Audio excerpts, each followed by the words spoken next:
I just want to introduce you to Daniel from DX Exchange. Daniel's just arrived, so obviously I want Daniel to have a little...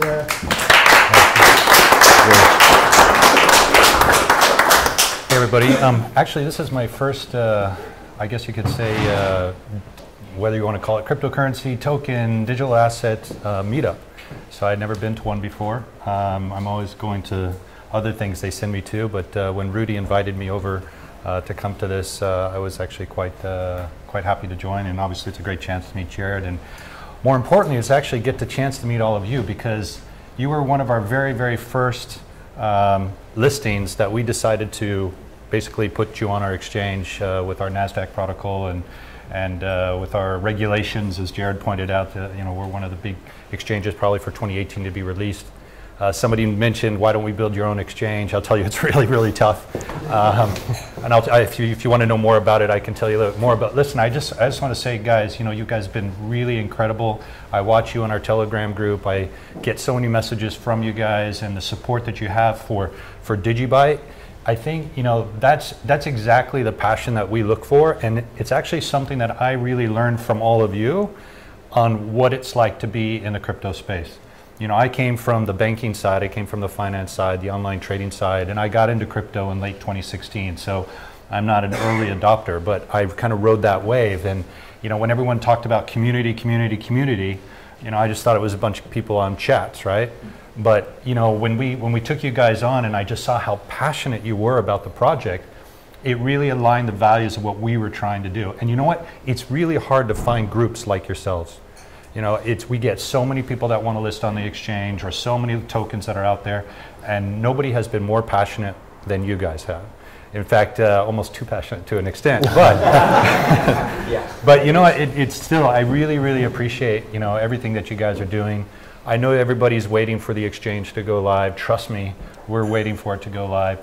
You know, look, as far as the date for us to go live, we will be going live in December. One thing that we did do is we're trying to align ourselves with really good partnerships. As you know, we're aligned with NASDAQ. We actually just signed a deal to align ourselves with Bloomberg. So we're going to be one of their official cryptocurrency sponsors. So when you go to Bloomberg.com and you go to their crypto page, it'll only be DX Exchange branded for the next year. Nobody else. We have a big event with them. They're talking about crypto, which Jared, I think I'm going to try to invite you over to come over to see on December 7th in London here. So they're asking us if we could try to launch on December 7th.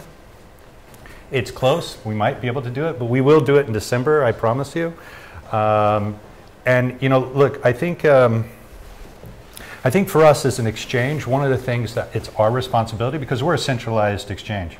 We have really nothing to do with blockchain. So the only thing that we can do as a centralized exchange is support good blockchain projects such as yourselves. And so that's what we're looking for. People keep asking me, how many tokens are we listing on exchange?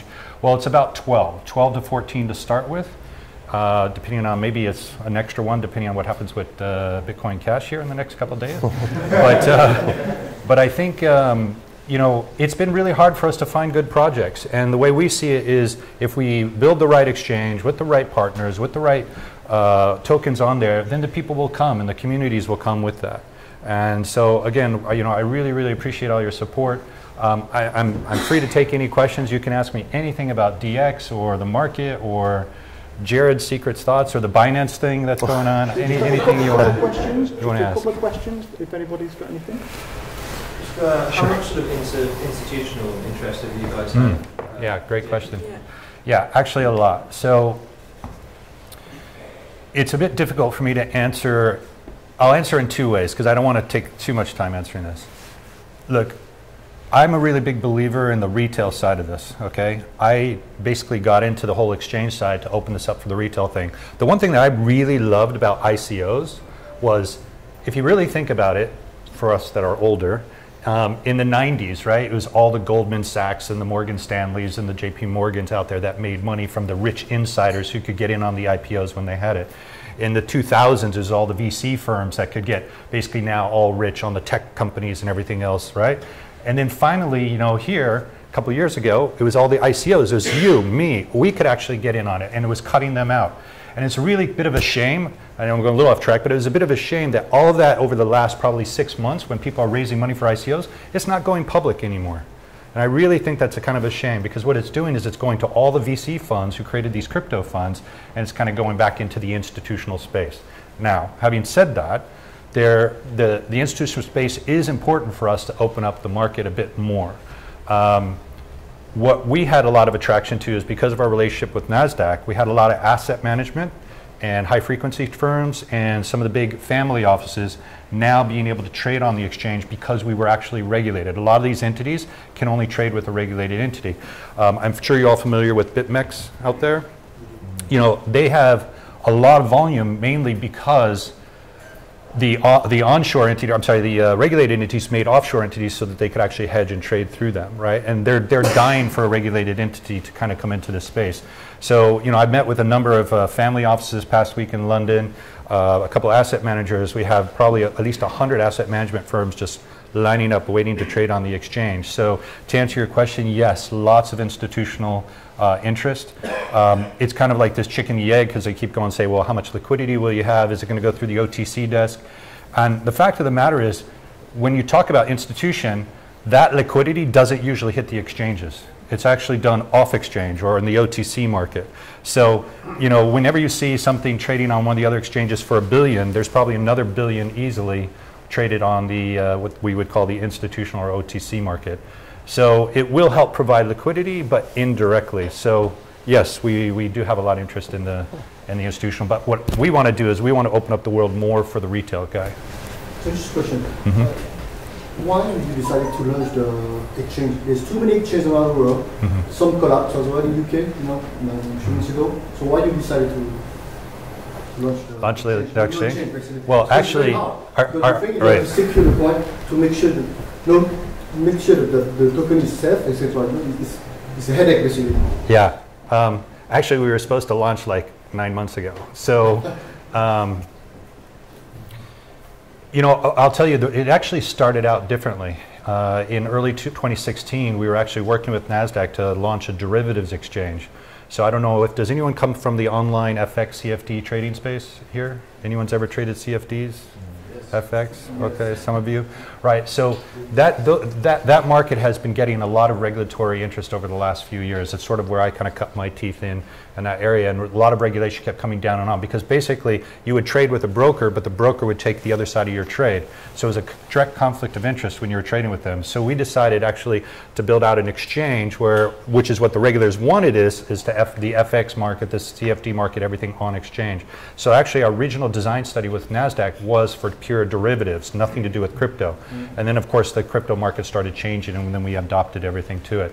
And the fact of the matter is, it's taking time, and it's taking it time to do right. It also takes time to get the regulation and to be able to do that right. And these partnership deals that we're signing takes time, right? And so we would rather take our time and do it the right way rather than just jump right on into it and just try to go for it from the quick buck, because that's where you make mistakes, that's when you get hacked, that's when you have problems, and your business isn't sustainable for the long run. Yep. You talked about OTC and institutions. Yep. Would you say because OTC is not being recorded as volume, and that lack of volume, whether the price goes up or down, is kind of manipulating the price? Are institutions manipulating the price of BTC with OTC purchases? Right.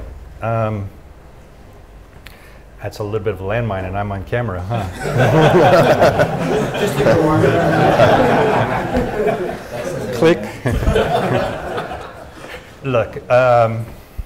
I'll come look for you later. Yeah. No. I want to answer it. It's interesting. Look, in our industry, we have fake volumes, right? The world has fake news. We have fake volume. When you do see the retail volume, there's a lot of problems in there. And the institutional, is it manipulating it? Yeah, you know, because at the end of the day, there's a handful of individuals that have tremendous amount of wealth, or this one particular asset. I won't say which or one, just to try to. Yeah, you know, and well, the difference here, I think, is the fact that because it's held by just a few individuals or corporations or funds, they can actually influence the market. You know, when you know, one particular asset was just trading in a range for the last 2 months, you know, it was mostly just some big guys on either side just arbing it all day long, right? And they had the power to be able to withstand it. And then once they pulled out their bids based on what was going on with the recent events with Bitcoin Cash, you saw what happened, right? So until you, this is where what you need is the institutional guys, the really big players, to come in to sort of push those guys around. There was a good story, I think, back in the 80s, the Hunt brothers, when they tried to corner the silver market, I think it was, or maybe it was the gold, silver, something. I'm not sure which one it was. I can't remember. But you know, they tried to do the same thing, and eventually they got wiped out. So again, I think, you know, as the market matures, they will, as exchanges who are unregulated to allow this business to happen, changes and new regulations come in to control this, I think we'll start to see a bit more fair market coming into play. Hopefully that sort of answered your question. Yeah. Yep. What explicitly attracted you to DigiByte? Why did you decide to list their asset compared to other ones? Yeah, so the first thing is we actually didn't even know DigiByte existed, quite frankly.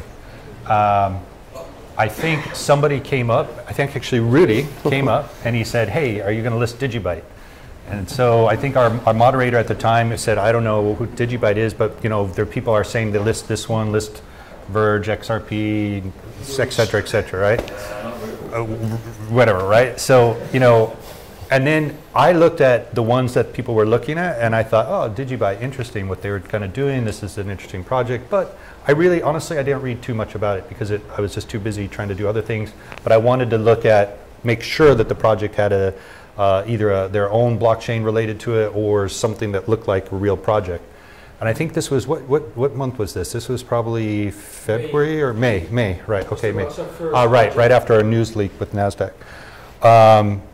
So I think what we had is we had a social media manager. His name is Ricardo, and he decided to put together a poll to see who would win, you know, the top voting poll. And I think we had a lot of people from XRP come over, a lot of people from your group come over, a lot of people from the Verge group come over.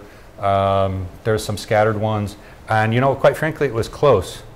And then when I started looking into more and more, I was like, "There's nobody here from Verge, right?" when I started looking at it, I was going, uh-oh, you know, I'm not sure I really want this one on the exchange. They drank the Kool-Aid, basically, you know, so it was very, very interesting for us, and I was really super happy that you guys won. Actually, I think we ended up giving it to Verge as well, and I think just to make sure there was no big fight between you guys, so we played a little politics there, but, you know, and then the rest is history, I think, from there, because after you guys won, the support that just kept coming from your community more and more and more, and to this day you guys are probably the largest community that continues to engage with us, continues to talk with us, and you know, I couldn't be more prouder to have you guys listed. And in fact, when we do go live with a lot of the advertisements and stuff, DigiByte is front and center on our GUI interfaces. Awesome. Thank you. Cool. Thank you very much. Okay. I have to close now, so okay. Thank you, Jared. Thank you, Stephen, and I'll just let everybody to enjoy and ask the question. Cheers. Yeah.